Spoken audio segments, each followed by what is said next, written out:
of the Oakwood Community Services Board of Education. I call the meeting to order at 5:32 p.m. Roll call, please.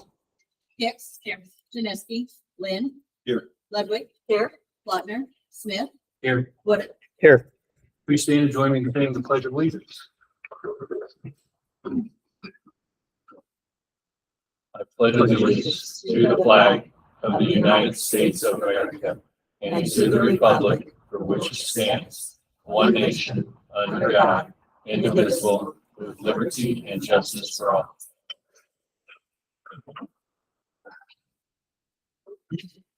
And item 4, public participation and recognition of guests. I think we have one person who wants to address the board, Ms. Cynthia Lane. Hi, my name is Cynthia Lane, and I'd like to address the board about a proposed mandatory bus transportation policy for Oakwood High School students that was sent out in the newsletter for College Express students, and share concerns and considerations with the administration and the board. At the June and July board meetings, discussions were held on College Express students' attendance and transportation to DAC. Regarding the policy discussion in the prior board meetings, the minutes suggested that COVID had led to bus transport halt to DAC from 2020 onwards, but before 2020, bus service had already ceased or was not mandatory, and that was unrelated to COVID. Students drove to DAC for College Express from at least 2017 to 2019, and I know that because my nephew drove there. Thus, the halt predates COVID, so I'm just wondering why the push for a mandatory bus policy now. In June and July meetings with the board here, attendance and transportation for students seemed to be discussed because I reviewed the board meeting minutes. And regarding attendance, DAC instructors assure students that there is effective attendance tracking via DAC's Blackboard app and reporting excessive absences to their schools. This underscores a strong attendance tracking system alongside grading as a success indicator. If students aren't attending, their grades would surely be showing that. For students consistently driving themselves to College Express, maintaining good attendance and grades, could parents opt out of a proposed mandatory bus transport system? Discussions also included considerations of waivers for students who have jobs in Danville. My student drives directly from DAC to his job to get there on time, but he works outside of Danville. Would waivers be considered for those who work outside of Danville too? These students also need to get to their jobs on time, and waiting for the group to take the bus back to the high school does not seem time efficient.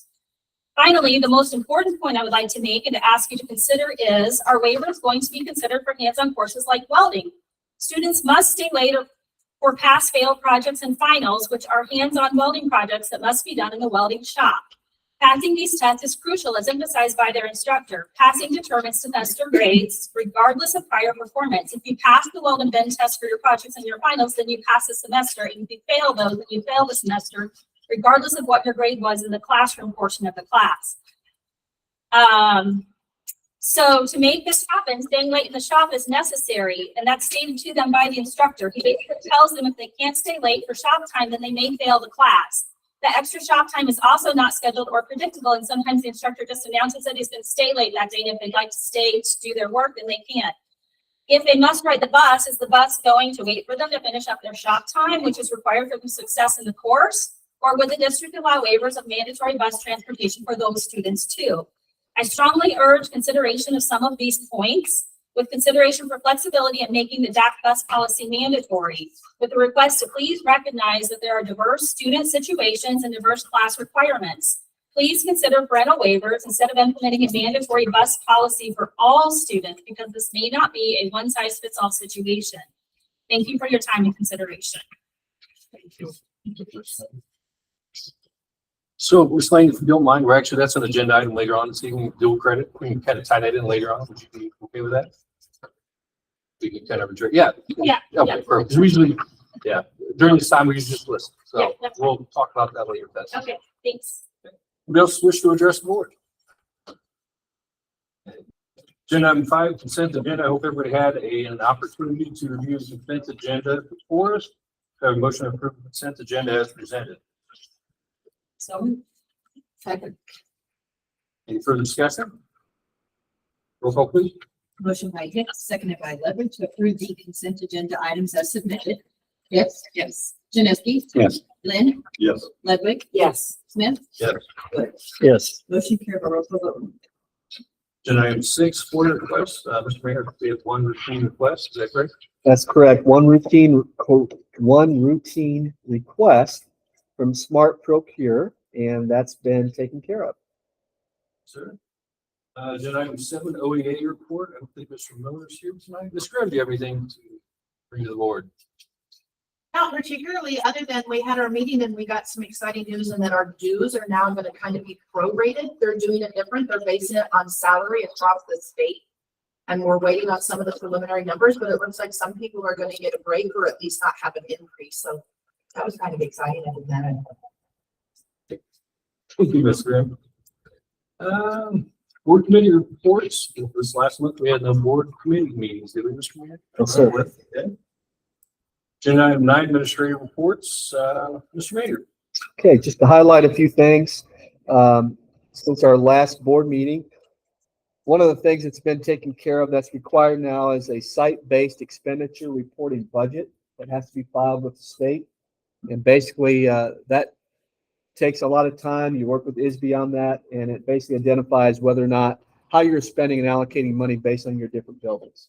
And we no longer have the 3 building attendance centers, we've got the 2. So I worked on that with the State Board of Ed, and they were happy with how we're doing things. So all is well there, and that's been submitted and completed.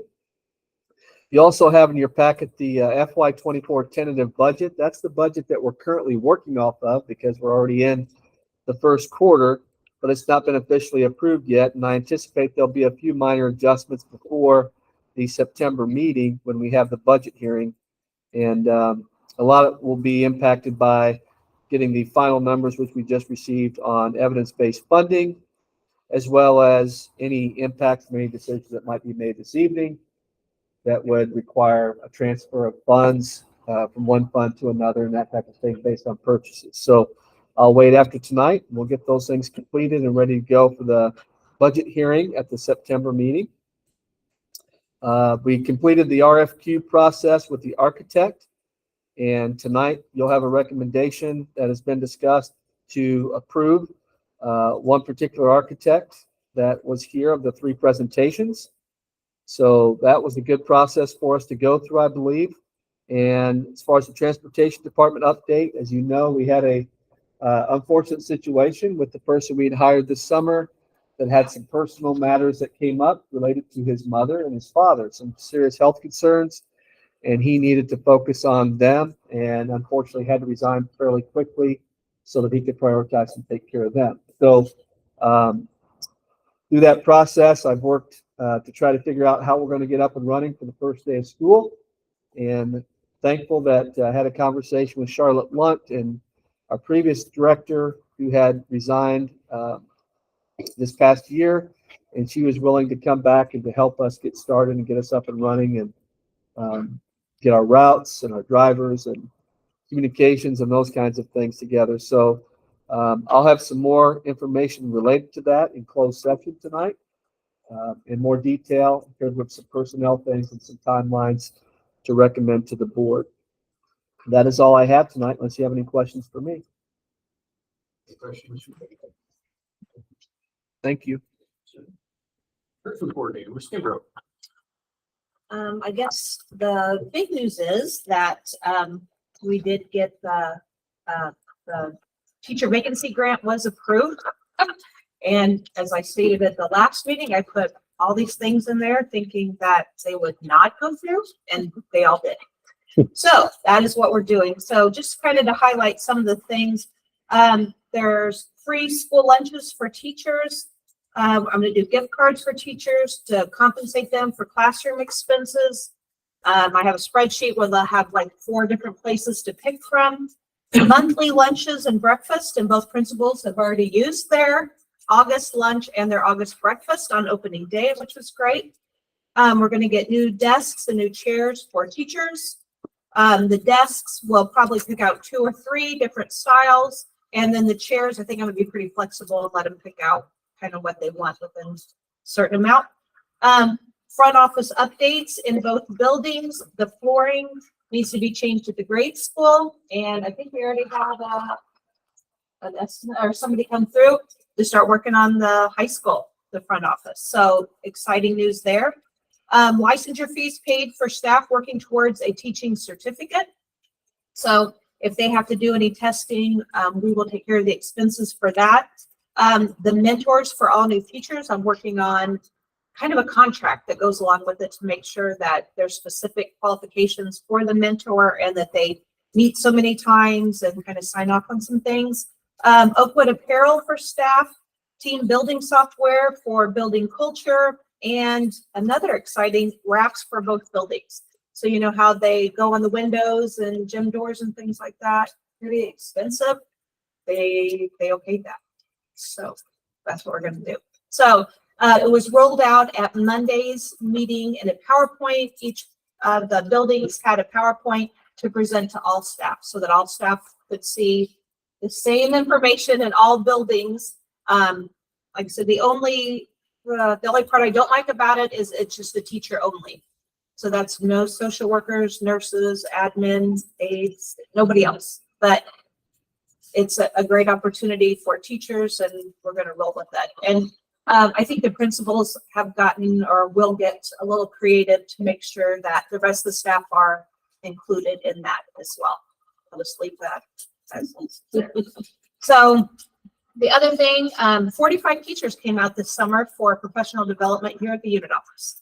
So one of the things on the needs assessment was classroom management. So we did a disruptive student training, and a lot of people came there. The other big one was the Big Ideas math training that we had representation from every grade level to come out, and plus the company gave us an online training. So if you couldn't make it in person, there's one to go there. I met with the math department 7 through 12, and we kind of came up with an implementation schedule, which works out really well.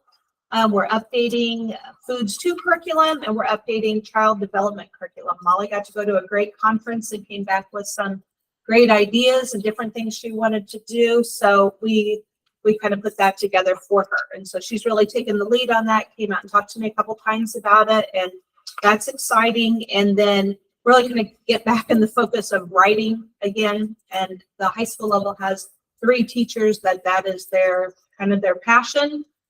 And then Christy and Kelly have said that is theirs. And then we go back down to Jody. So I just feel like it's all kind of coming together. So I think writing is hard to teach. And when you have people that are passionate about it in that role, then I feel like we can really take off from there. But I think we got some good people in place to get that going.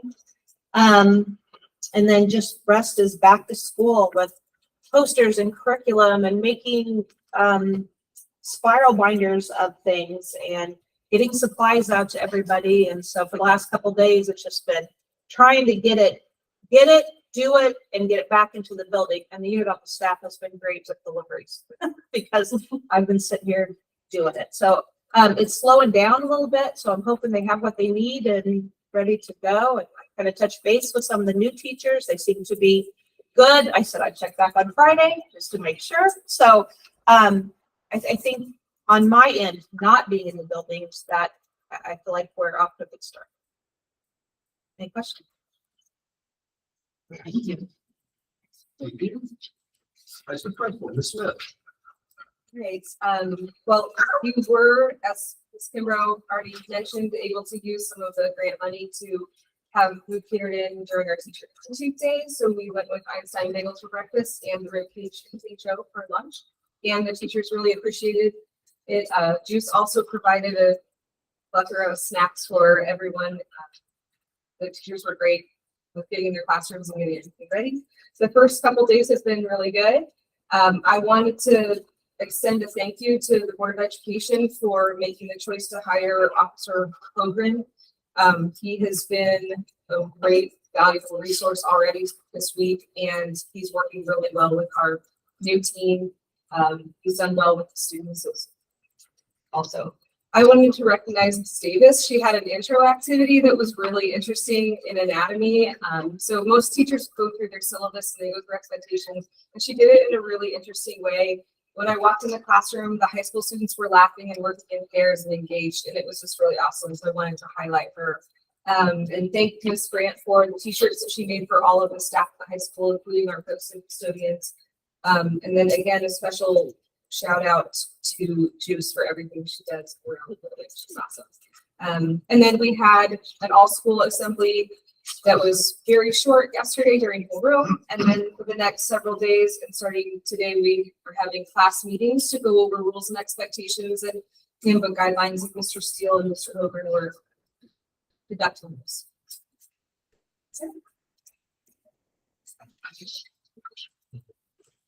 Any question for Ms. Smith? Mr. Steele? All right, so basically my report is focusing on right now the Gatorade game, or the soap game, or common kickoff, whatever you'd like to call it. I would like eventually to kind of have a set name on that. But anyway, the Oakwood Men's Club is going to be sponsoring that, and they'll be out there with concessions and everything on Friday night. 5 o'clock is going to be the volleyball scrimmage for the common kickoff. They were going to scrimmage, I think, a couple different periods. We're also going to announce and recognize each player and the coaches. Also, during that scrimmage, we'll be recognizing cross country and golf as well. At 6 p.m., the football team is going to do a scrimmage. We will, of course, recognize them, as well as cheer and soccer, and then also youth football. I've been in contact with the youth football president, Mr. Harrison. And so he's got in contact with me. So we're also going to be recognizing them as well. So, dance is going to be at the first football game. Not every member can be there.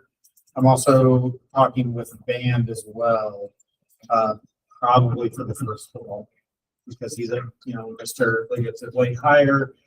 We're still kind of getting everything squared away there. I'm finalizing my schedule and everything of how everything's going to go. Also, shout out to a lot of people, but Mrs. Brand has been instrumental in working with the program, and also with some things with rosters and all that, her and her students. And so the coaches have also been very helpful. The only thing I haven't mentioned is that the track has been worked on for the last couple of days, and it looks really nice. I went out there this afternoon, took a couple photos, so thank you, Mr. Lynn. That wasn't initially in my report, but that got started yesterday. It looks great. Thank you. Any question for Mr. Steele? Yes, sir. Ms. LaPennis? This week we are working on boot camp with all of our students, pre-K through 8. Friday, we will wrap all of that up with an assembly where they return in Starbucks for prizes, and we will reveal the much anticipated back to school video with our Western theme. So we're excited for that. I know the kids are looking forward to all of that. Past 2 days have been great. It's amazing how much one day makes a difference. Today was so much smoother during lunch and dismissal.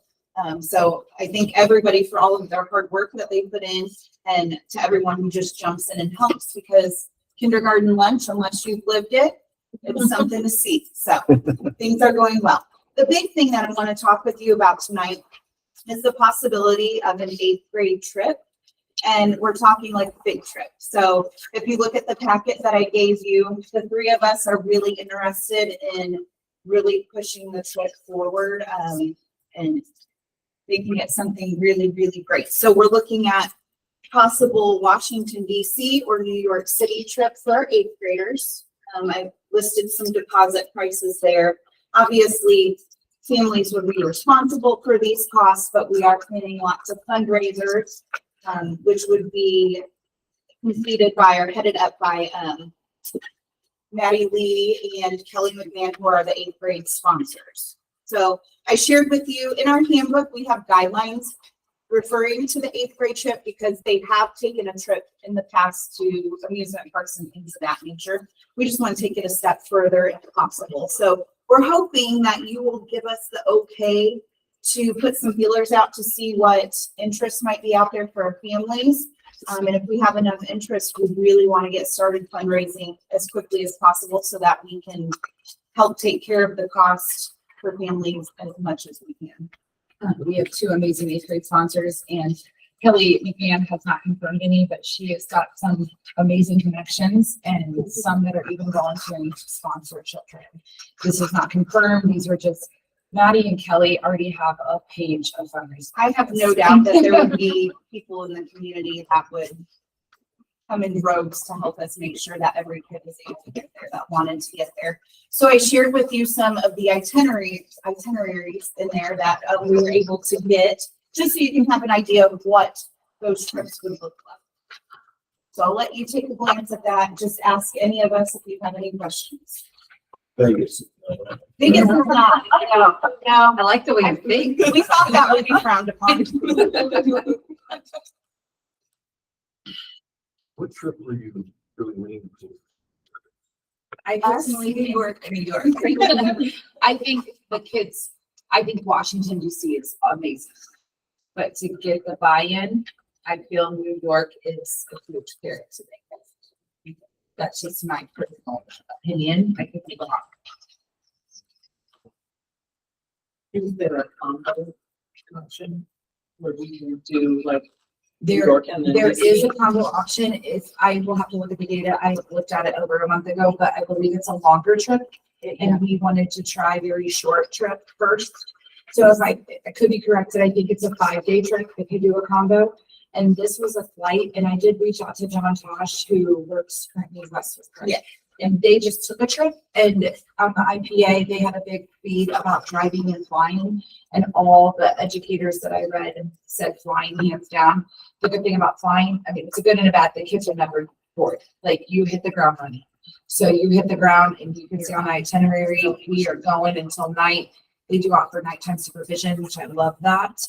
There are just some things about each company I loved, but everybody I read said flying is the way to go. So.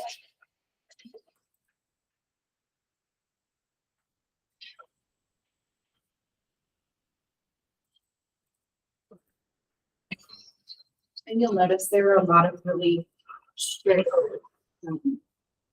requirements for this. I mean, they're talking, we've got to be at school, you can't have unexcused absences.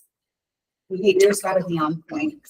We can't have in-school, out-of-school suspensions. I mean, so we're really going to hold these kids accountable. And this will be like, we'll check in regularly with them so that they know, like, where are you at in your progress to be able to go on this trip. And the dates too are always subject to change. When I just emailed the companies looking for information. I knew nothing about this. So I threw out the dates on there, but I know we talked about that last week when 8th graders are not in attendance. That could always be a week too, that they were going that week. The dates could be easily moved around. This was just me getting the information from the company. So I just threw some dates together.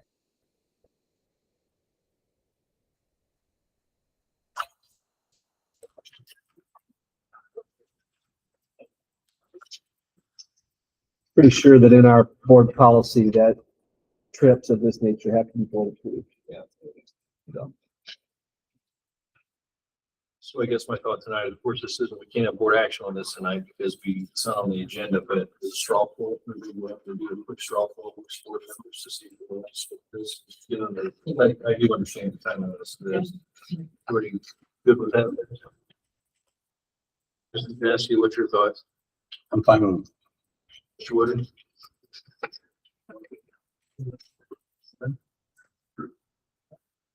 Again, we'll have to bring it back, but I think we seem to support it, so. Thank you. Appreciate it. Any other questions about my board report? Anything in there? Lots of people.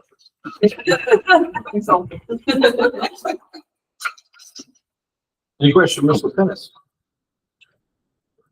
Thank you. Ms. Atkins? All right, so last week, I believe it was, the dates are running to just a little bit right now. But we met for our district safety plan, and we came up with our Oakwood grade school safety plan schedule. So we have that scheduled with Jeremy Evans. I can't say enough positive things about Jeremy. He is so willing to help us. He's going to bring back the safe house, and then he would like to do an extension activity for our 7th and 8th grade students. To expose them to the careers that they can pursue with firefighting or volunteer work with firefighting. But then we also met with the Oakwood Ambulance Service And I love this piece that they're going to come and join us during our fire drills, because if there was an emergency at the school, more than likely that they would need to be there. So they want to learn how they can best support us in case of an emergency, and also to educate students on the careers that service field provides too. So love that we're working with them, and you can see our schedule. We do those fairly early because you don't ever know when we will need to go back to pick up some things like that. So those are all listed there, and our safety plans in that piece. Working with Heidi Allen on our truancy, waiting for that 6-day enrollment piece, and then we plan to work with the SRO and check on those students that did not get enrolled to make sure that we know where they are and make sure that they are in school somewhere. Then the biggest thing that I have been working on the last couple of days is the kid account dismissal. We added a second layer to this piece this year, and it's been met with positivity from our staff. So I'll take that as a win. The teachers can now pull up the dismissal on their Promethean boards. And let's say Mrs. Hicks calls in and says that normally the students are bus riders, but today they're going to be a car rider. That note pops up so that they can tell their daughter Parker, mom called in, you're going to be a car rider today. So the teachers can see it in live time without us having to call and interrupt their classroom, which interrupts their instruction, and also gives a sense of security to that student because they know where they're going to go for the evening, and they can all see it in live time on the board. It's been going well. Today we finished at 3:01 and all the students were safe and loaded, and it's because all of the behind the scenes people that make it happen, and it's safe and it's working.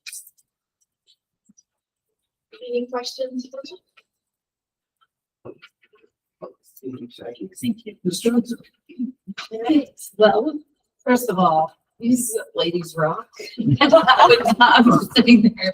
I am like the duckling that just follows them. So it's amazing. But I want to go over some athletic highlights. Currently, our softball girls are 2 and 3. They've had some games since I have done this report.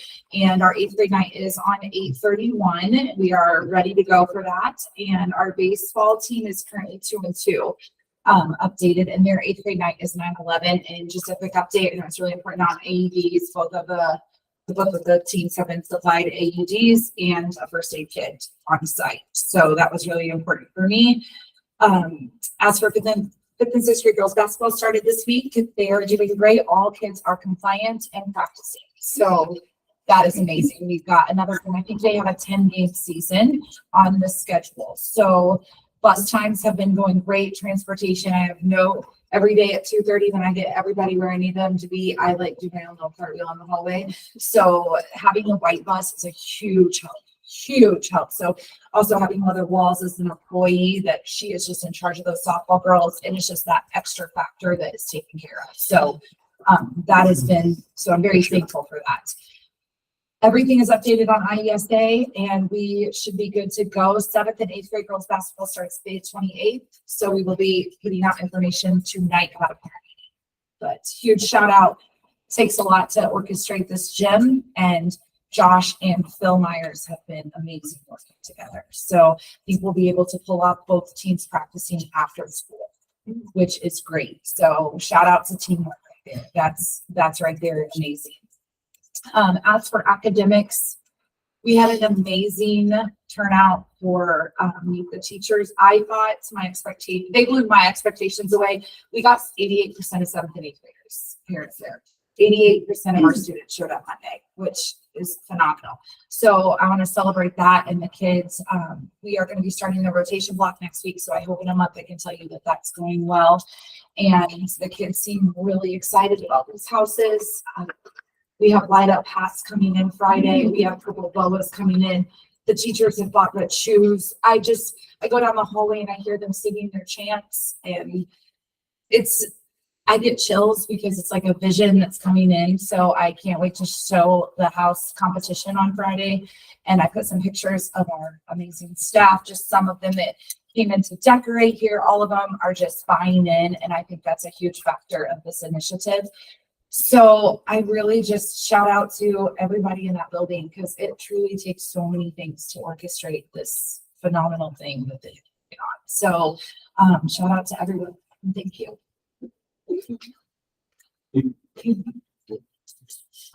Because of Courtney Dudley, I no longer do cartwheels. Because Courtney Dudley made me do 2 and I pulled a hamstring. Talk to your daughter. I'm trying to figure out how much more of this I could believe. It's pretty, right now, it's been amazing. Like, it's really good. It's really good. Any question, Ms. Johnson? Curriculum, Ms. Richardson. I'm sorry. I just want to add on about what Lisa said about Kid Account. They've been great to work with. We've been running through a lot of problems. I feel like I've become an expert at it now because I got an email from them today asking a question. A question for another school district in the street. So. But I think we've got that run and good to go there. So I'm happy about that. The networks, I haven't lost internet yet, so 2 days straight. I'm proud of that, ready to go. Got our 850 devices out to students. We're still 1-to-1. We're pushing along there. I just did want to highlight one thing. I told Mr. Maynard about it. He said you should probably let the board know too. This reminds us of why we do the things we do. We have one student that has kind of problem seeing, so it's hard for him to see the little Chromebook screen. Ms. Kimber was able to buy a large monitor for him, and I was able to hook it up for him on the first day of school and just smile on his face. Just made everything worth it. He's just so happy to be able to have a big screen he can see to do his work. But other than that, I don't have anything. That's great. That's great. Any question, Mr. Richardson? Thank you. You have anything transportation? Thanks, Mr. Simmons. I think we need to thank the custodians. The buildings really look good this year. There was a lot of hard work taken in. Also want to mention, and it's on the board for tonight, a couple of transfers and new hirings. Everybody is working really well together. We've changed some things around. Things are really working out really well. We're really starting to get our buildings clean. I'm not saying they weren't clean, but I think everybody's more knowing what they're doing and how they're doing it and when they need to do things. And like I said, the number one thing is they're all getting along really well together with the change. We have some little flaws yet we're working through, but we'll get to it. Principals have been really good about helping out with that, what we need to do. So we need to thank the custodians for what they've done so far this year. The other thing is, first day of school, we didn't have no hot water at the high school, and the sewer at the high school went down. So hopefully everything not changed for the rest of the year. So the parking lot is the only project we don't have done yet. TJ, I've talked to him. He's going to do it on weekends, so we don't interrupt anything through the daytime. So he'll be working probably on that this weekend. The last 2 weekends have been rain for him. So, we can't do that when there's rain. Otherwise, everybody's been good to work with. It's a new year, and I got a lot of working wives this year. So Nicole calls me or texts me at 5:30 in the morning, and Michelle's sending texts or emails out at midnight. So I don't get much sleep. John is amazing. We love hearing from you. I appreciate you, John. I really do. So, and thank you, Bob, for heading up the track. That's big help. Thank you. So, any questions? And I assume you can't do it, Marshall either. No. I didn't want to ask Chris. Thank you, Mr. Siddons. I do need a motion to go to executive closed session for reasons listed, discuss the employment, can we make an employment compensation for discipline, reports, dismissals for certain employees of public body, and ICLS 120 /2, discuss purchase or lease of real estate property for the use of the district. Do I have a motion in closed session at 6:06. So moved. Second. Discussion. Roll call. Who was my second? Lon. Mr. Lynn. Okay, thank you. Motion by Janeski, seconded by Lynn to enter a closed session at 6:06 PM. Janeski, Yes. Lynn, Yes. Ludwig. Yes. Smith, Yes. Woodard. Yes. Yes. Yes. Motion carried by roll call vote.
Open session at 6:31 PM. Mr. Lynn? Okay, I'm sorry. Motion by Lynn, seconded by Ludwig to re-enter open session at 6:31 PM. Lynn? Yes. Ludwig? Yes. Smith? Yes. Footer? Yes. Hicks? Yes. Jeanette? Yes. Motion carried. Roll call vote, please. Agenda item 11, old business for discussion, high school extracurricular eligibility policy. Mr. Smith? Yeah, so currently the policy reads no pass, no play, and in investigating other school districts around us and then also staying in line with IHSA requirements, I just want to have a discussion about moving toward the IHSA requirement, which is to be passing 25 hours a week. So that would mean that if they had one F, they would still be eligible to participate. I've actually had experience working in the IHSA guidelines, and it's great because, in my opinion, it allows students that opportunity, even if they make a mistake in a class, to have extra accountability from a coach who can help with tutoring, who can help set up with other, it's another adult that they're accountable to, and they're in a school activity. If you look at the research, the more school activities that students attend, and participate in, the better our graduation rates are. And one of the focuses we'll have over the next couple of years is working on our graduation rate and supporting students. I think this would be an awesome way to get more students involved in our school safe activities with some extra accountability for academics. I'm 100% behind you. 100%. This is. So your recommendation is to follow IHSA policy? Yes. It's very clear and it's easy to follow the policy, and most of the handbooks will just copy directly from IHSA guidelines in for the handbook, so that it's clear for everyone and it's in line with the state. Have you had any discussion with the coaches and We've had at all? some discussions with coaches. I haven't had a lot of interaction with them at this district. Zach's talked with most of them. I know that eligibility is a concern for some coaches, especially see an athlete who just had a bad semester, they fail one class and then they're out for football and basketball. So say they fail something this spring, it's just unfortunate that we can't work with our students in that way. It is a motivating factor, and I've seen it be successful in motivating students in the off season as well. So that's my opinion. I don't know if you've ever talked to coaches. I have talked to coaches a little bit about it. And I do think the majority feel we want these kids involved. We want them, it's kind of one of those things like we've heard that if they're not involved, they will find something else to do outside of the sport. Don't get me wrong, there are situations where the kid keeps abusing the system that maybe they do need to be covered except for so many beats and everything. I know in my, as a coach, we had, even if a student was the first week, if they were eligible, they could still practice. They could not perform in the game. Second week, it would be no practice, no perform. And in the third week, it would be, they are cut.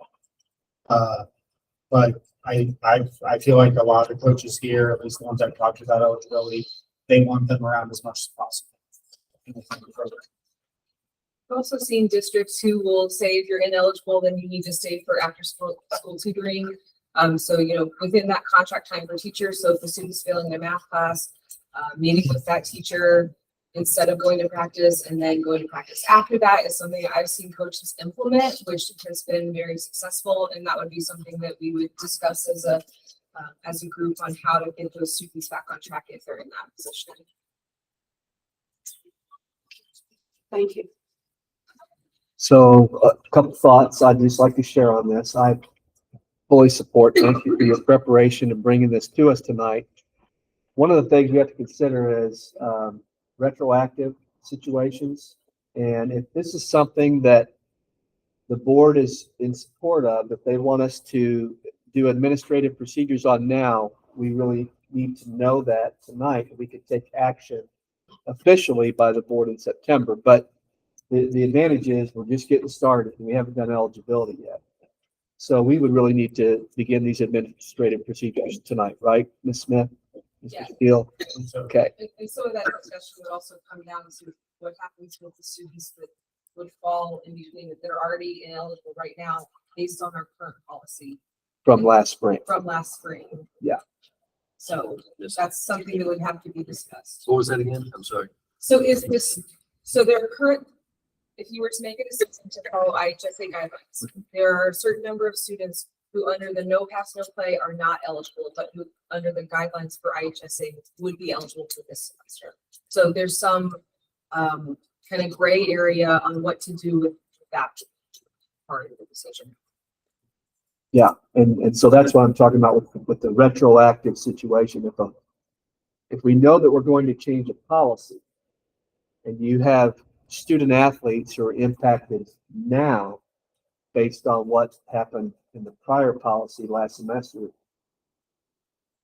I guess my thought would be that those student athletes should be allowed to fall under the policy we're moving towards because they're being impacted now based on a prior situation. Does that Is make that how sense? you all feel about it too? Okay, then isn't there a 10-day rule of practice that they have to get in? So where would they fall with that? So likely it wouldn't significantly impact the fall sports, but it would potentially allow students to participate in our winter sports. I think they could participate. It just depends on the coaches in terms of playing time. And I don't see a problem with them practicing, but I don't know how we would, unless they're a real star athlete, how they would justify that coaching. So, I mean, there's a lot of unknowns with how to address that. But am I correct that there is a 10-day practice that you have to have before you can participate? It varies by sport. Football, I think, is 10 days. Yeah. Soccer is 9 days. Tennis is seven practices. They have to be so many practices. Tim, you're shaking your head back there. Is that? Football is different. So we would have to Cross work. country can walk out there, right?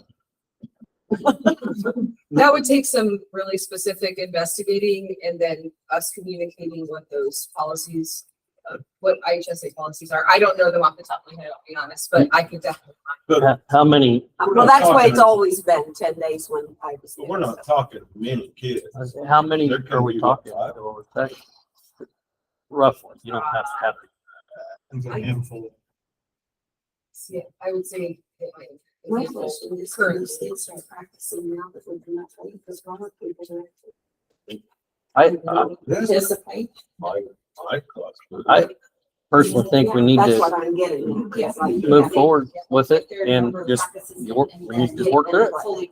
Greater accountability for the kids and gives them whether they're accountable to something and If you allow those kids to play, they'd have to miss the first game, something of that Sure, nature. yeah. But if we don't go forward with it, they miss the whole season. They miss the entire season. So Right. they miss a game, but May I say something? Sure. I think this is a good idea. This came in when I was principal, and it came from the coaches. The coaches and the AD were adamantly in favor. I was not. But this is where that came from, so they want to talk to the coaches. I think it's a good idea, though. But I think the policy reads, it's past, you can't be failing once the season starts. I believe the IHSA policy is still what we follow by semester, which means you have to pass 5 classes and you're eligible. So that should not be impacting anybody currently, unless they failed in the spring, didn't have 5 classes, then they can't play right now. That's how we interpreted that. So you can do what you want. I think that we would just like clarification from the board on exactly what we want as a district, and then we can clearly communicate, because I do think there's probably been some coaches that have made different choices, but what we would like as principal and AD is to make sure that all coaches are in line with the same policies for sports. Consistency Stay consistent across. Yeah. Across all sports and for all students. So I don't know if that's. I agree with that. Now, you said, Tim, that they would if you pass if you're taking 6 classes, you can fail one and then the 5 classes. Right, that's the IHSA rule. Our no pass, no play was put in that if during the season, when Zach takes eligibility, if you're failing, Right. then you're done. But you could fail a class in the spring and still be able to play in the fall. That's how we interpreted that. Okay.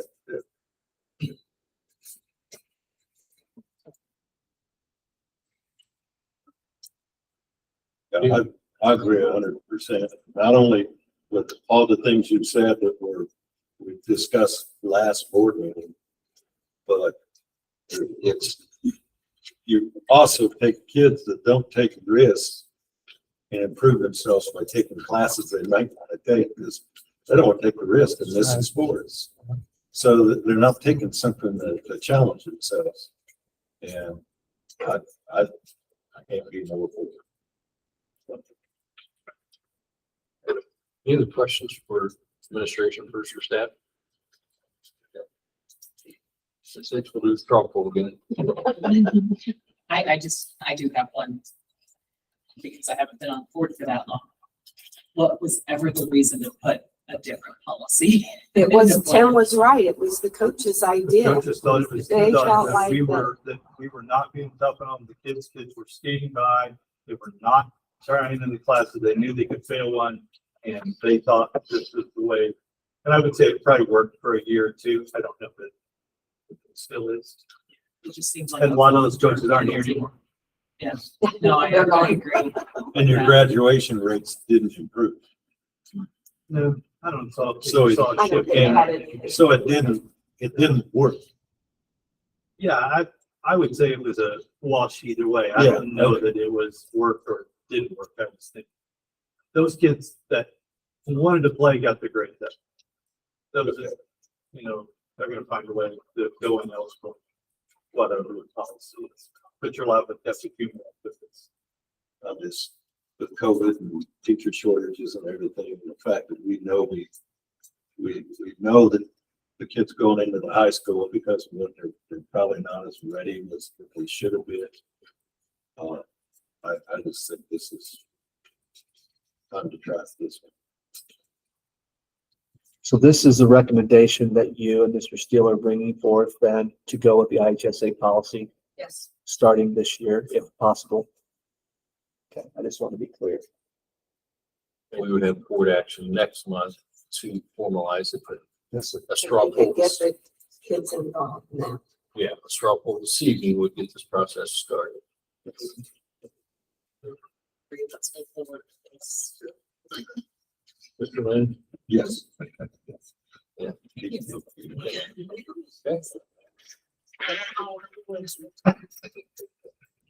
Good. It's good for kids. Agenda item 11B, dual credit policy. Ms. Smith.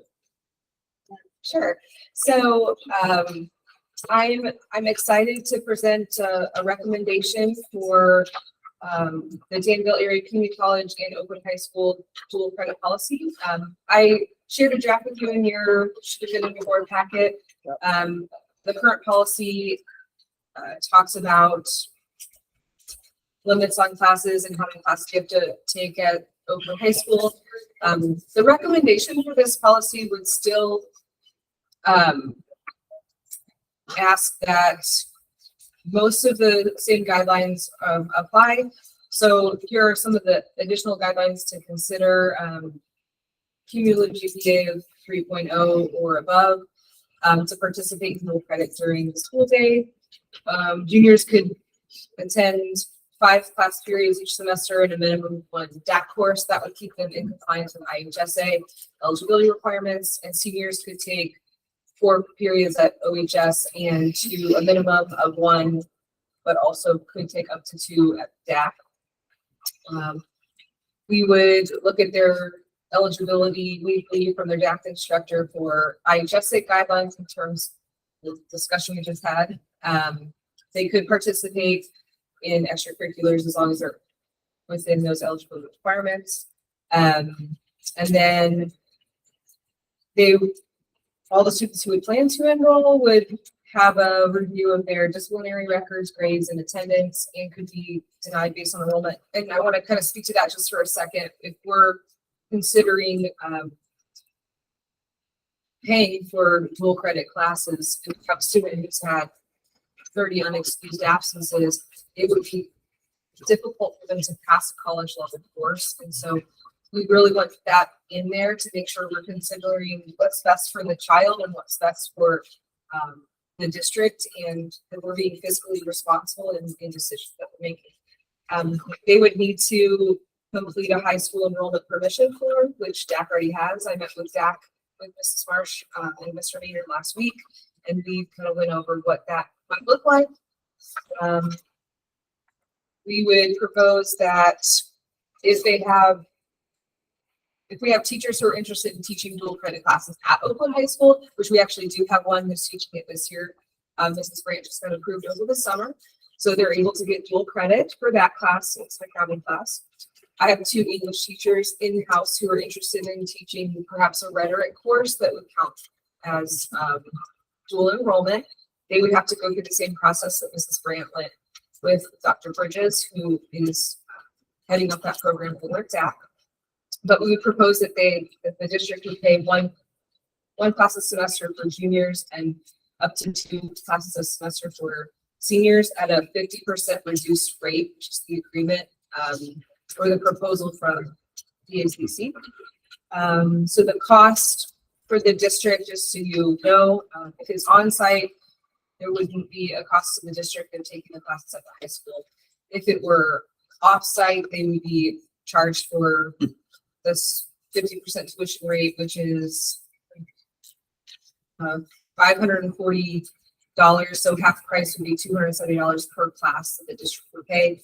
Or if it's a free and reduced student, it's it would be a quarter of the tuition rate, which is $135 per class. The district, in this recommendation, the district would pay for the tuition, but all other fees like books and materials would be the responsibility of the parent or guardian. And then one of the things that was discussion was transportation. So we talked about transportation for College Express that the district has provided for $11.55 and returning at $2.40 or $2.30.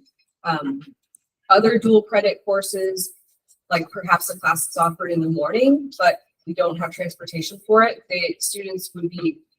I would propose that students would be allowed to drive if they sign the DAC driving permission form, so that we have a record that their parents give permission for them to drive. We know they're driving, and so we're covering the legal liabilities.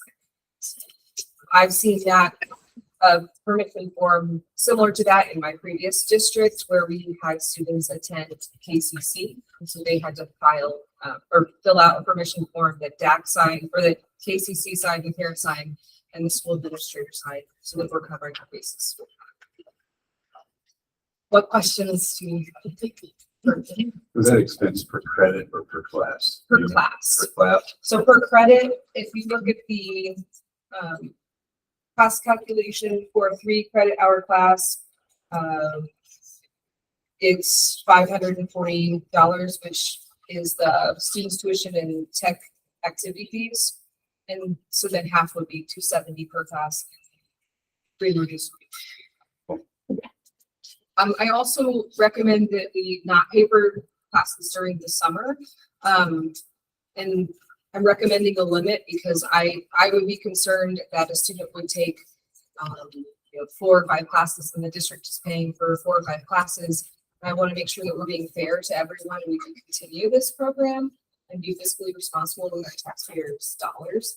And then the nice thing though is if they're enrolled in classes, they can still get the 50% off. So I have a senior who's enrolled in 2 classes at DAC, and then the district is covering those 2 classes, and they want to take a third that's outside of the school day, they can pay that at a 50% rate or a 25% rate based on where they go. You know what your participation is at this point in time?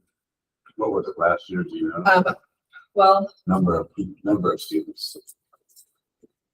off the top of my head, I'm not sure. I think it's 8 to 10 who are participating now. Per semester. Per semester. Yeah. Would you like to see that increase or? I mean, What's the true interest? what I would love for students to gain more college credit while they're still in high school. My goal would be to have more dual credit teachers in the building so that we're teaching some of those extra classes in the building and we're using our resources and our teachers there that can help support our students. And that's something that I expressed to DAC when we had our discussion. And that's why they'd already been in the works for Mrs. Brandt. And then Dr. Bridges has been a little more flexible with the type of certification that teachers have in the past. The deans of each of the colleges decided who could teach what courses based on their masters and their credits and everything. But Dr. Bridges is a more flexible, working with teachers' experience and their coursework. Maybe it's not up to master's level, but tailoring the curriculum so that it meets DAC's requirements and also will meet our school requirements. And the more we can keep them at OHS, the better, I think. But also, there are some classes we just can't offer because we don't have. We don't have people certified to do this. How many classes are part of that program at this time? The dual credit? Yeah. Oh, gosh. I couldn't even tell you the English alone. I mean, they started listing off tons and tons. They make recommendations for like rhetoric is one of the recommendations for the English. I talked with the counselor at Bismarck. They currently have 9 dual enrollment classes that they teach at Bismarck that are through PACC. So they've been in that process. So Mindy Stevens, I used to teach with her years ago. She said she'd help with how she got teacher certified to teach dual credit.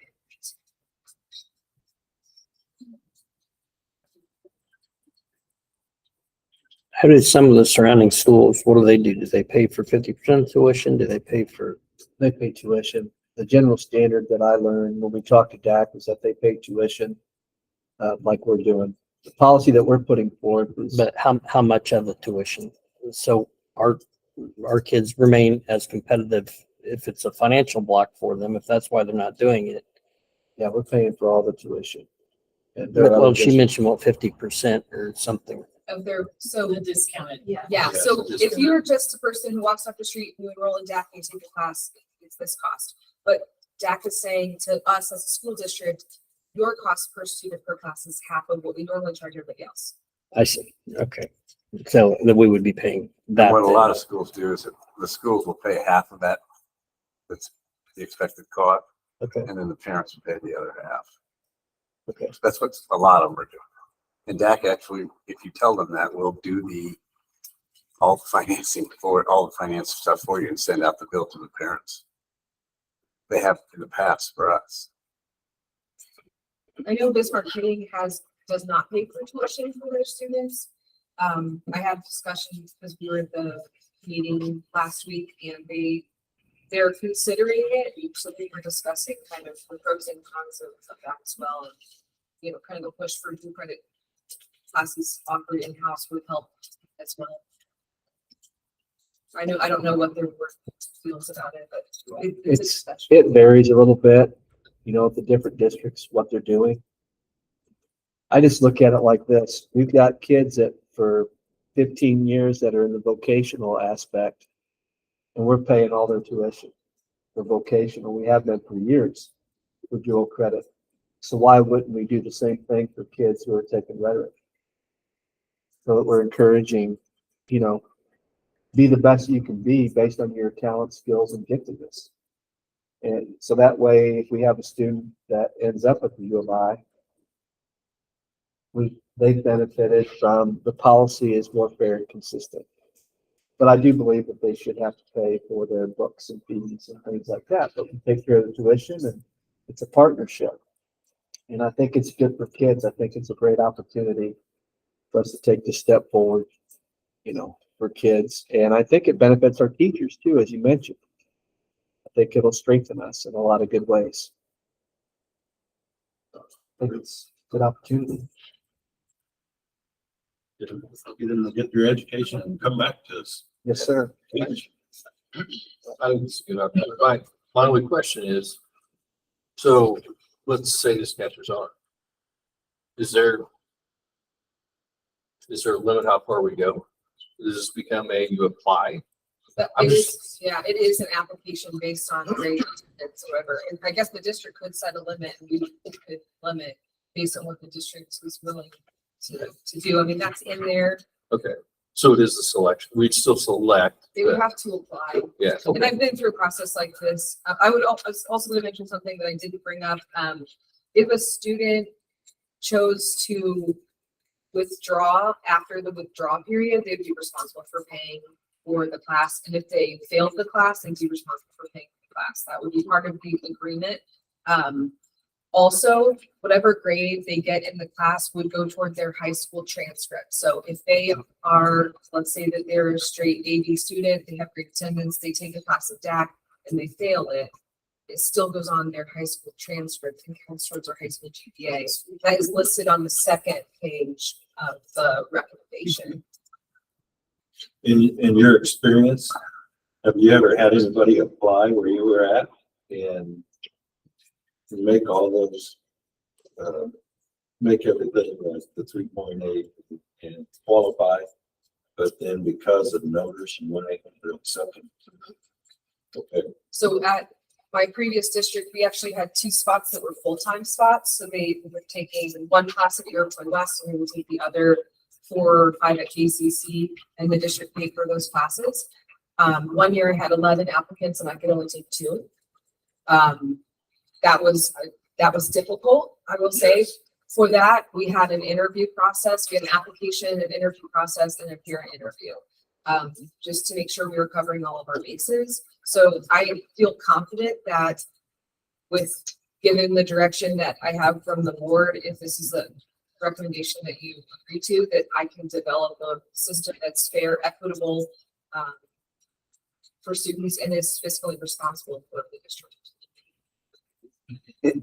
Would it be possible for you to look at and tell us on a junior senior basis how many of those kids would be eligible to take the class under the guidelines that are? I mean, all the students who are the 8 to 10 students, I could text Stephanie now if you want, she has that document, but I can tell you they all qualified based on I mean, how many total in the junior senior class? If they all decide, everybody if was they qualified. qualify. How many I decided they wanted to do it? How many kids were we talking about? Yeah, that's a really great question. So what I'd have to do is run the GPA and do 3.0 and above and then look at attendance. So I can't get you that right now, but I'm more than happy to. Is that something I'm just spitballing on that one. I just think that would be a good thing to know. Exactly how many kids are we talking about? How many would be eligible? Is that what you're saying? If they all wanted to do it and were eligible, what are we talking? That makes sense? That makes sense.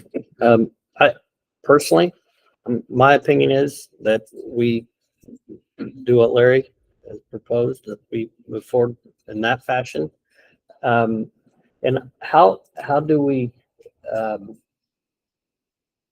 entice the teachers to what do we do right now?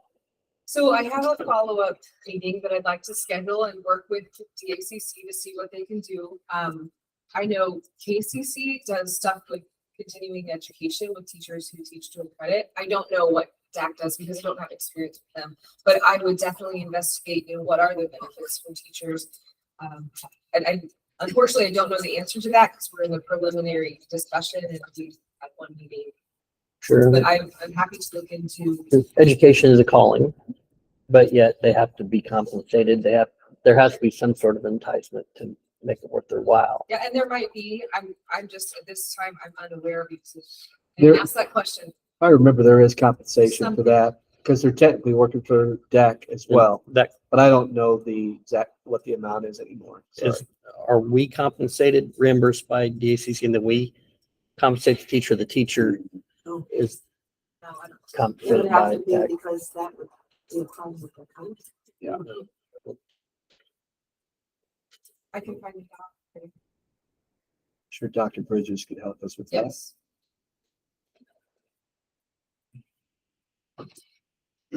Your compensation there is you're not paying a bill for those teachers who teach within your district, teach the English class. So if you've got an English teacher at your high school who cites it, who goes through the whole thing with DAC and is able to teach rhetoric, and they say this individual can teach rhetoric, you're not gonna pay for the kids. No, I'm not worried. That's your benefit. I'm worried, right, but no, I'm thinking the teacher. Is Like, the teacher being above and beyond what their salary is, how are they? I don't know what Not DAC from the is. district. Right. They are not. So then, so any type of stipend would come from DACC to them? Or, Because with our contract, we would not, we would not be able to compensate them for that. So I'm not sure if DAC provides compensation for teaching. I didn't think so. But maybe I don't know. I mean, Huh? wouldn't that kind of be double dipping though, because they've got the salary from the high school Yeah, side but of we thing, would and then- not do that, but I don't know what, I don't know what is enticing for them, if that's what you're asking. That's what I'm trying to get Yeah, at. and I don't know If what you're that trying to is on get the other teachers, end. 'cause I'm a 25-year trooper. You come in and tell me that, hey, you're gonna be doing these duties, but then, oh, now we want you to do the job of a math sergeant, 2 ranks above me. I'm gonna be like, okay, But you know, I'll do the job if you show me. credit, they provide the curriculum that goes along with it. So basically, they are just teaching the curriculum, their curriculum, which mirrors a lot like an honors course anyway. I think that's why Matt was excited Okay. about it. So when they do that, it's just really somebody's giving them lesson plans to teach. So it doesn't really And the reason I'm disrupt their asking day is too I don't much. know. I'll be Okay. honest with you. I'm ignorant to the fact, and I'm not gonna sit here and tell you that I'm. No, it's just I'm not. basically a binder with the curriculum that they're required to teach in order to meet the criteria for data. They're not working any extra hours. No, it's, and Some they're of it- grading just like they would be grading. It's just kind of a normal class, to be quite honest. It Okay. doesn't look any different, Yeah. except it counts in 2 different. I tell you to do it though, they jump through a lot of. Yes, and I think they've eased up on that a little bit of what they had to do, but I feel like just seeing the curriculum from it, it was just a binder, had the units in it. A lot of them mirrored our textbook and our regular curriculum for honors. So it really wasn't that big of a stretch for a teacher to do it. However, what they have to do to get to that point is a lot to ask. So that's not teaching it, but getting to the point. where they can. Maybe I'm out of line asking it. I just. No, no, I- I'm just telling you that we don't. do But anything different. I'm just. Questions. That's why we're here. I don't think we're- Okay. I don't think it changes their workload. Okay. They're gonna teach a class of DAC if they in with. I love the college idea. students. I'm being honest with you. I love the idea. And I love the idea of having the master level teachers that are able to do it. And I love keeping the kids there and having an extension of a junior college in our building. I love that idea. I guess that's all good stuff, good money spent. I'm all for it. Procedural question I saw when I was reading this. I was surprised. So they will hold on to the bill until the end of the semester back on and then bill us all at once. Yeah. That's the same way they do for College Express. Okay. So Okay. it works out really nicely. Okay. It'll just be a bigger bill. Yeah. Betters are students, betters are kids. It's an opportunity. I don't, the money's the money. Yeah, we got this. Yep. Is this, okay, so much like our previous whole business discussion, we're starting the year. This starts this year is the way I understand it, correct? I mean, this is something that we probably have to, again, have the same straw poll because we've got to start this now. I'd like to make a recommendation on that. You guys can do what you want. Because the previous administration and previous council made all the decisions on the DAC classes. They're kind of all over the place. So I don't know exactly how the process is. I can give you the hard numbers for this month or for this enrollment period. The classes don't start until the 21st, I believe, for DAC. I just want to make sure that if we're doing that, then we somehow communicate it. And if it's not voted on now, how are we going to communicate that with people? I just need direction. I would recommend maybe You're second saying the same semester. Yeah, we're saying, Okay. give us, we'll do the straw poll tonight. again, because we've got to do something to get this year. Yet we'll formalize the policy. We have to, this has to be a board action item. Yeah, no. I So, understand. but we can give you kind of that tentative blessing that when you bring it back next month, this is going to be, because we want to start this now. But I think this is, So if we would start now, my question would be, would you pay for students currently enrolled? Or would we start it for second semester enrollment? No, I think current. Currently, I think, Okay. yeah. for the fall and then the spring. And then Cynthia's question on the transportation. Yes, and that was the next, so transportation.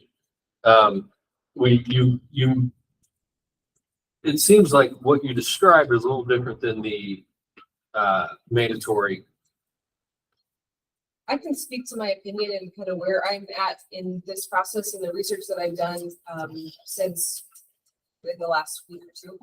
Are you comfortable with that? Oh, Sure, most okay. definitely, yeah. So I did, it was my understanding that the board is providing transportation for students for College Express. And there are a lot of great reasons to do that. And I love that because it allows students to participate and wouldn't be able to drive themselves. And wouldn't have access. So I love that that's a policy. I will say from a couple things that have come up and been addressed with me the past week is that we have 4 students enrolled in an in-person class in the morning and 1 in a College Express morning class. So there's no transportation that we have to provide for them during that time. We have 32 students who are enrolled in the afternoon session, which would have transportation from 11:55 to 2:30. But there are also 4 students who are enrolled in a late DACC course. That's the automotive tech program. I talked with Mr. Chatterton this morning to just clarify exactly what the times are, exactly those enrollments. And so in my experience, I have worked with the permission form for driving, but that would have to, in my opinion, be signed by the parent, student, and myself so that we have it on file that they had permission and that covers us for the legal liability.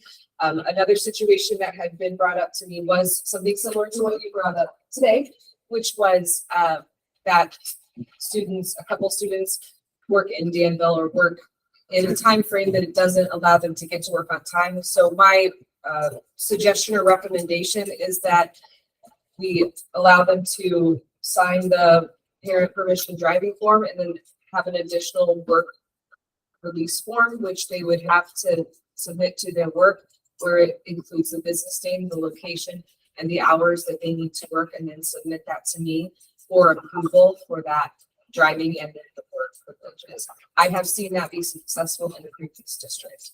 I'm comfortable with that, but I need direction from the board on what you would like to proceed. Those forms would be good for us as a district from a liability standpoint and our insurance carrier. My reason that I would like to have the work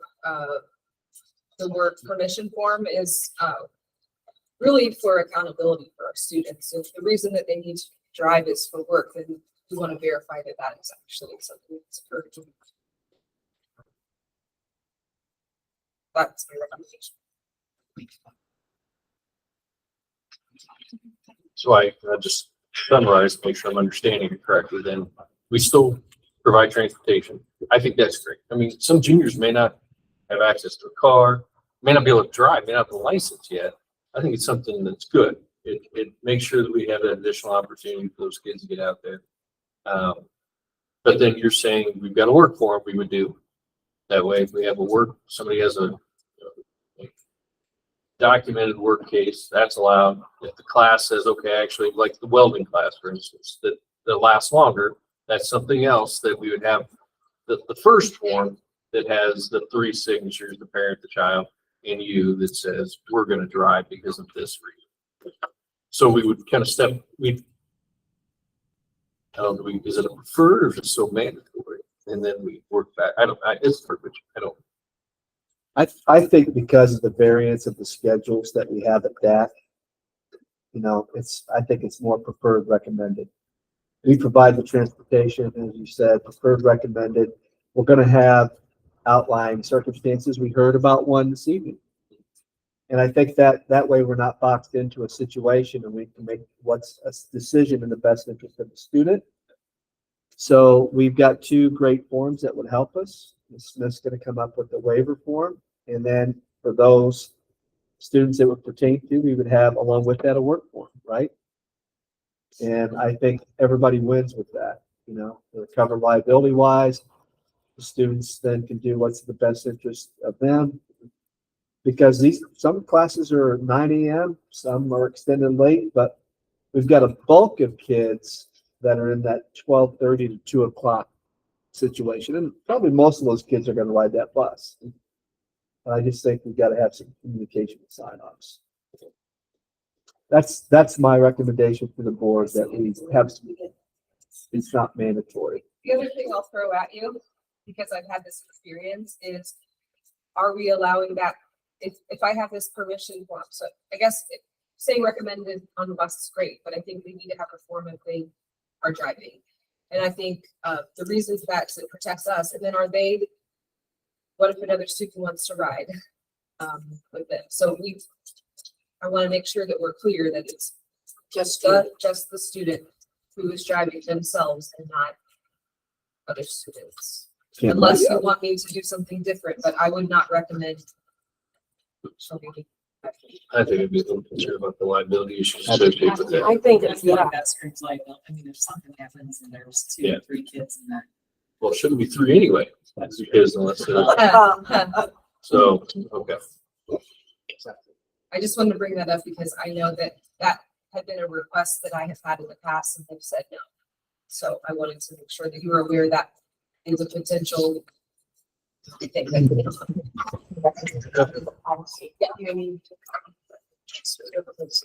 Yep.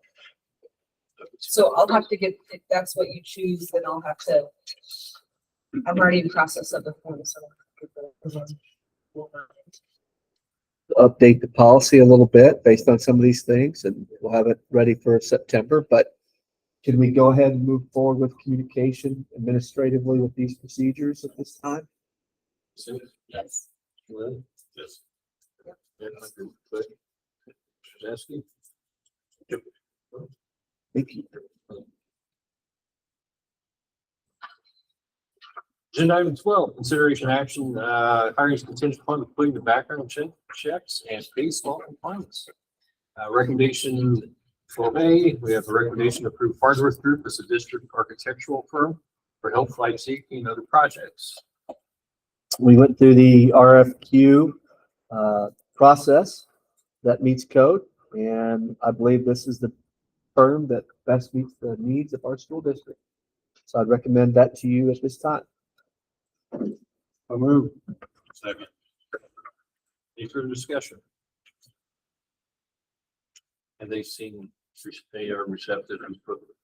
Yes, I actually had a meeting with them last Friday for about 2.5 hours. They came back out, and I just kind of walked them through our history and kind of where we're at. We talked about our next agenda item on here, and I gave them a piece of paper letting them know that our intent was to approve them tonight, and they're excited, and I think we're moving in a good direction, having secured an architect for the school district.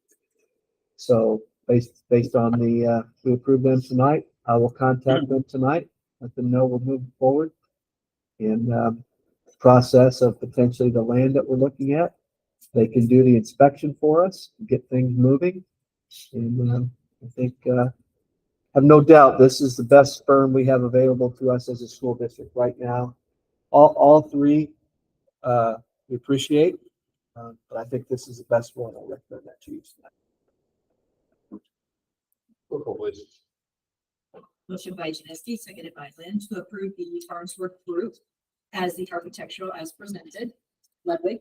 Yes. Smith? Yes. Waters? Yes. Hicks? Yes. Janeski? Yes. Lynn? Yes. Motion carried by roll call vote.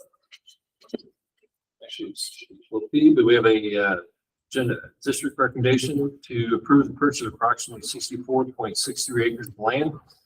Legal description is parcel numbers 21-24-300-005, 21-24-300-011, 21-24-400-002, 21-24-400-014, and 21-24-400-017.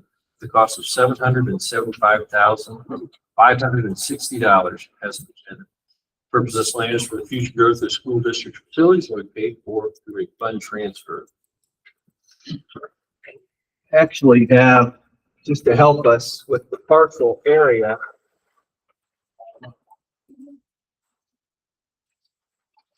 This is the property that the board is considering where it's located.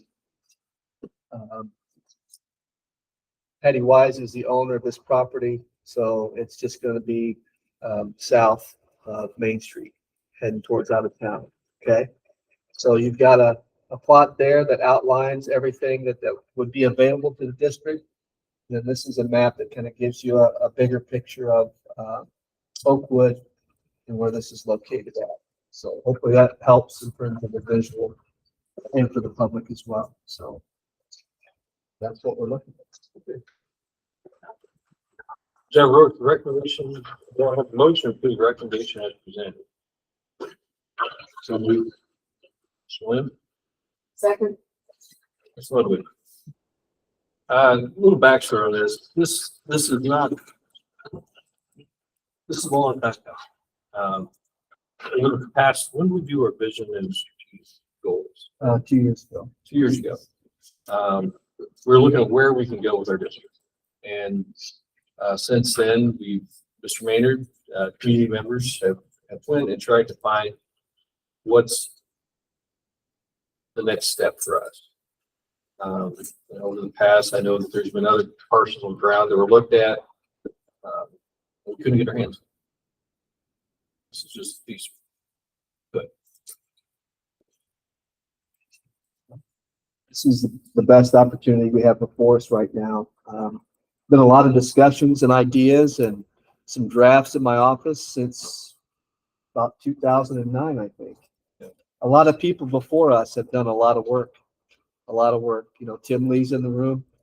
I don't think we have this opportunity if I hadn't had the opportunity to work with Tim Lee on this. We've driven around a lot, talked a lot, and he's helped me present to the board just the different avenues that we've looked at just within the last couple of years.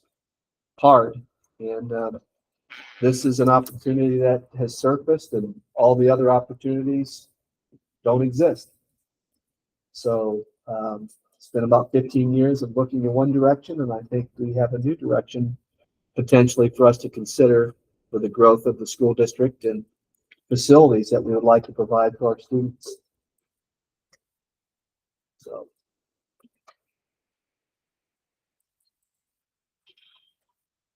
So you mentioned a fund transfer. And how are we funding this? Just for clarification for the rest. Yeah, that's a great question. So what's nice is that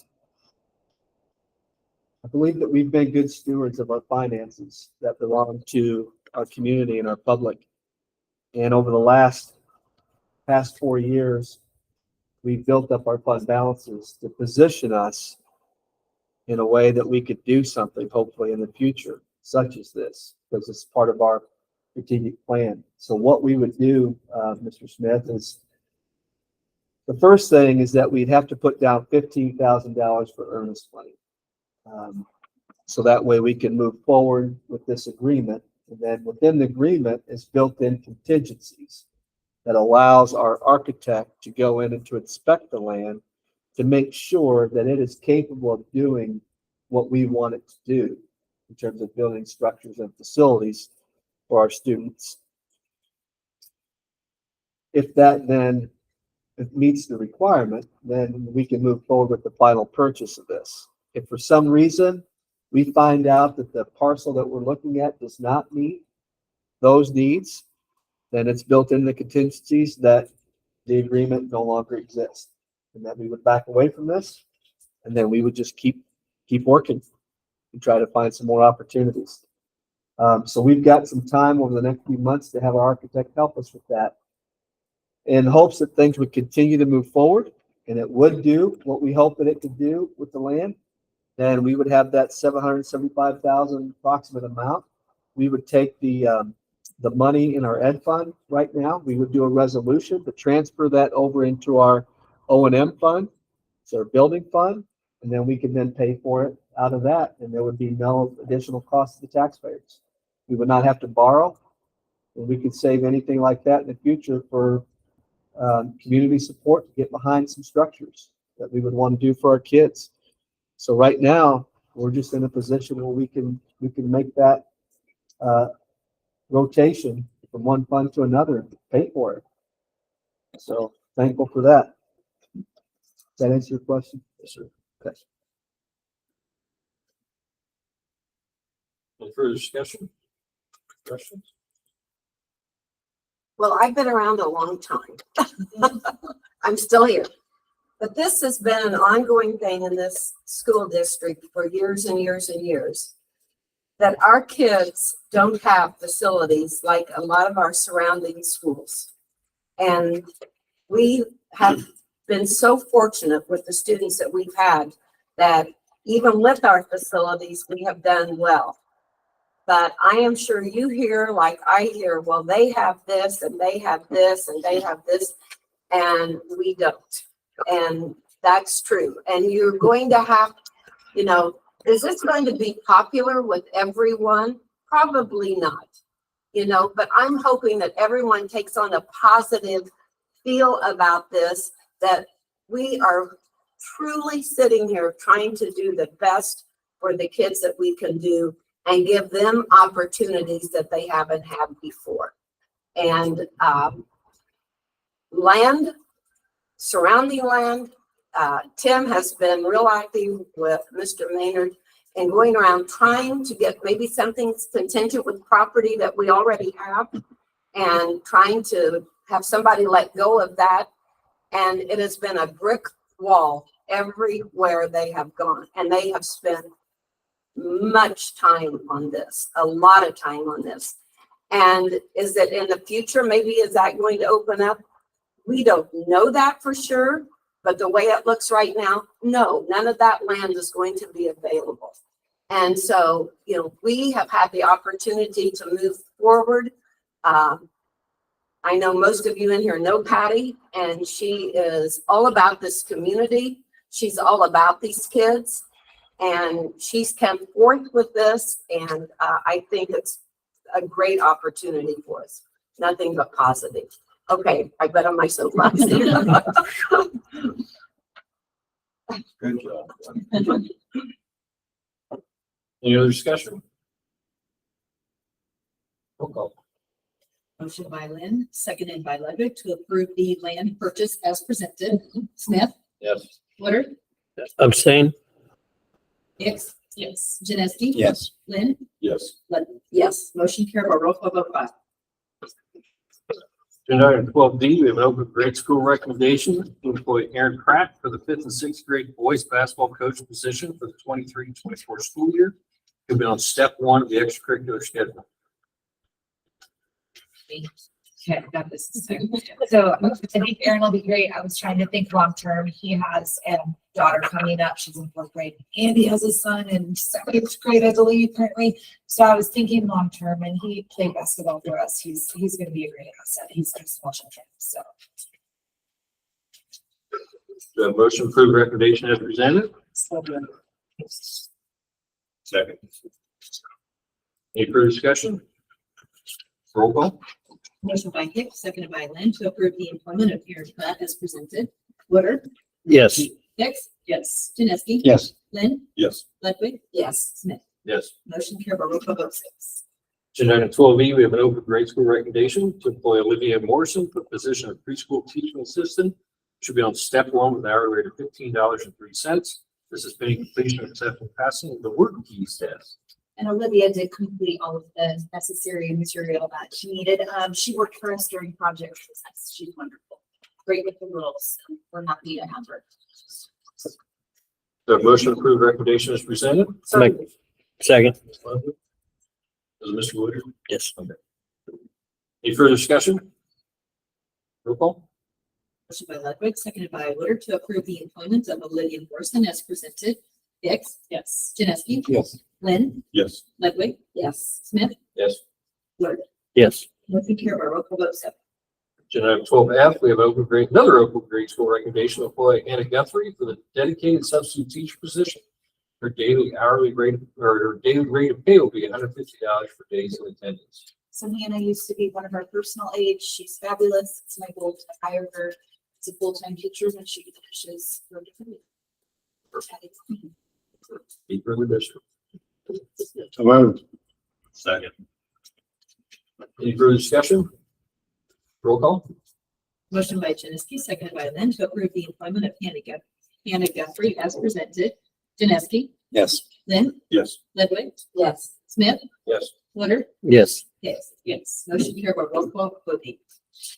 Agenda item 12G, we have an Oakwood High School recommendation to approve purchase of a soccer scoreboard and installation for approximately $13,000.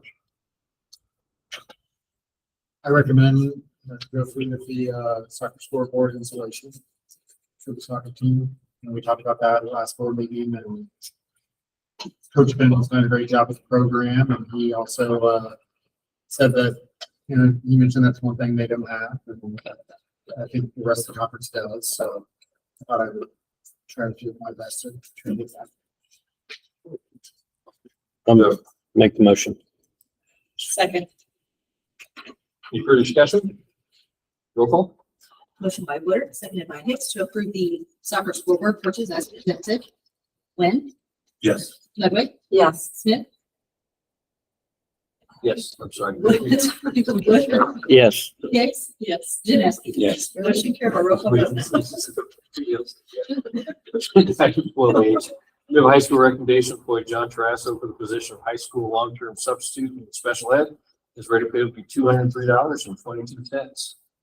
Mr. Trasso has served as a substitute in the district. Last year, he was at the 8th grade level in science, and so he does know a lot of our freshman students, and he had experience teaching at Danville High School prior to retiring, so he would be a great fit for us. And The motion to approve the recommendation presented. So moved. Second. Mr. Wood. Any further discussion? Roll call, please. Motion by Hicks, seconded by Woodard to approve the employment of John Trosso as presented. Ludwig, Yes. Smith, Yes. Woodard, Yes. Hicks, yes, Janeski, Yes. Lynn.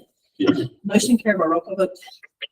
Agenda item 12I, we have an Oakwood High School recommendation to employ Dustin Liggett for the position of high school long-term substitute in band and music.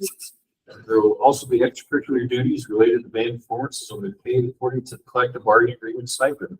This is a part-time position. Its rate of pay will be $101.61 per day.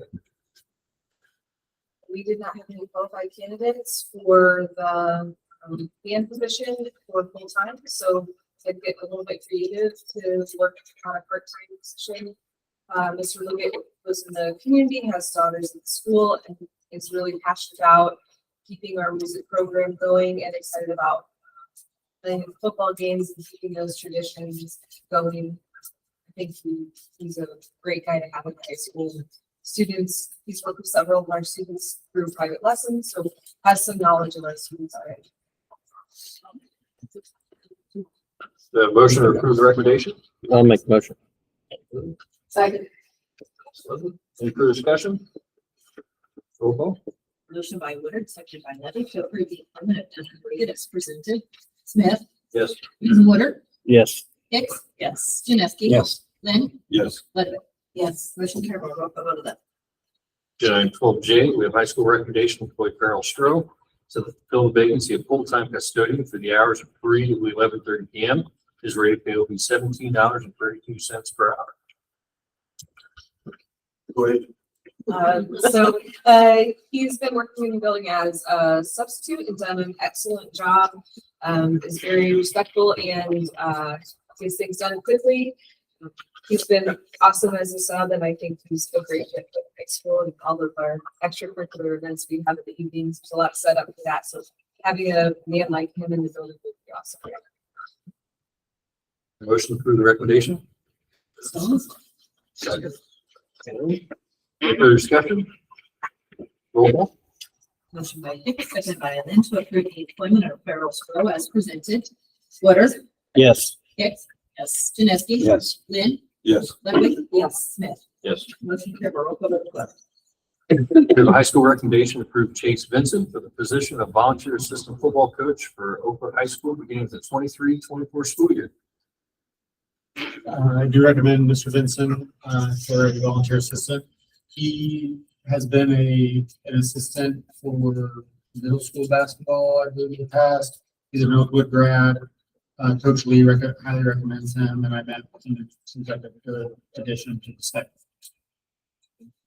A motion to approve the recommendations presented. So moved. Second. Any further discussion? Roll call. Motion by Ludwig, seconded by Lynn to approve volunteer Chase Benson as presented. Hicks? Yes. Janeski? Yes. Lynn? Yes. Ludwig? Yes. Smith? Yes. Woodard? Yes. Motion carried by roll call vote 13. Agenda item 12L, we have a recommendation for Lyle Hicks for the position of volunteer assistant golf coach for Oakwood High School beginning with the 23-24 school year.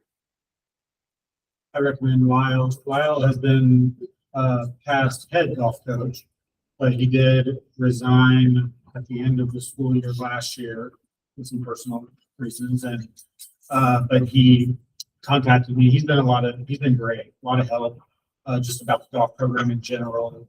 He recommended Lucas Huschauer, who now is our head coach, but Lyle said he had some more time and things were going well, and he'd like to come back as an assistant, and he's been wonderful. So I highly recommend him as an assistant. Motion to approve the recommendation. So moved. Second. Any further discussion? Roll call.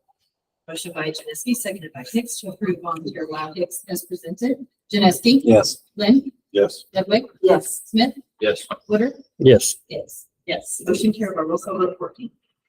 Agenda item 12N, we have a recommendation to approve temporary employment of Charlotte Blunt for the position of temporary transportation director and other duties assigned at the hourly rate of $22.60 per hour. So I would just like to thank Charlotte Lunt for stepping up, and we had this vacancy to get our kids to and from school to start the school year and get our activities going and people where they need to be. So it's been a very challenging task, could not have been accomplished without her help. So I would recommend that we would hire her for this temporary position. According to the agreement that we have signed, this would go through September the 30th. I'd like to post the position full-time tomorrow, so that way our target would be to have someone hired by October 1st. So pretty lofty, ambitious goal, but we have high expectations here. Right, Ms. Ludwig? Yes. We have faith in you. You can do it. We have a motion to approve the recommendation as presented. Make the motion. Woodard? Second. Lynn? Any further discussion? Roll call. Motion by Woodard, seconded by Lynn to approve the temporary employment of Charlotte Lunt as presented. Lynn? Yes. Ludwig? Yes. Smith? Yes. Woodard? Yes. Hicks? Yes. Janeski? Yes. Motion carried by roll call vote 15.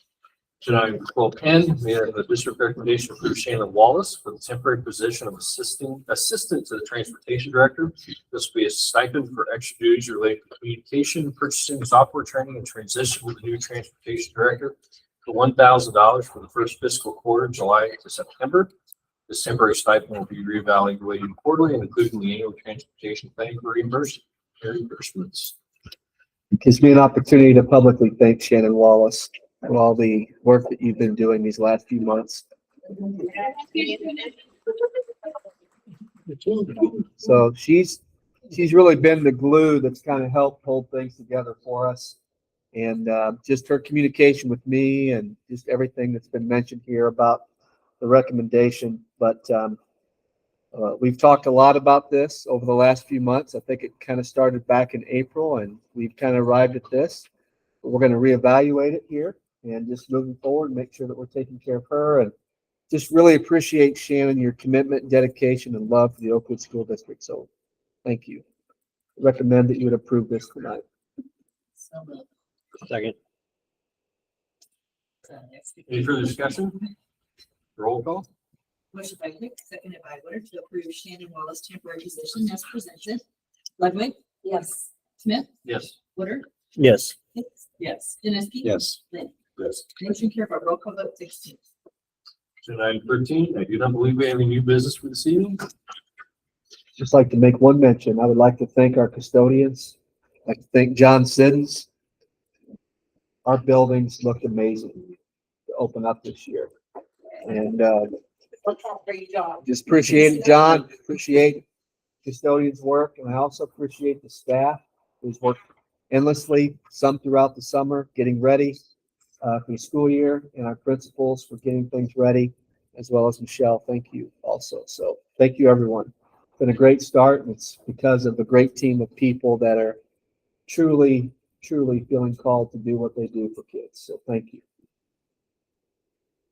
Item 14, our next board meeting is going to be Wednesday, September 20th, 2023. We will have a public hearing on the tentative budget for fiscal year 24 at 5:15 p.m. with the regular board meeting immediately following at 5:30. So no. Perfect. That motion adjourned at 10:37. Roll call. Motion by Lynn, seconded by Hicks to adjourn at 7:37 p.m.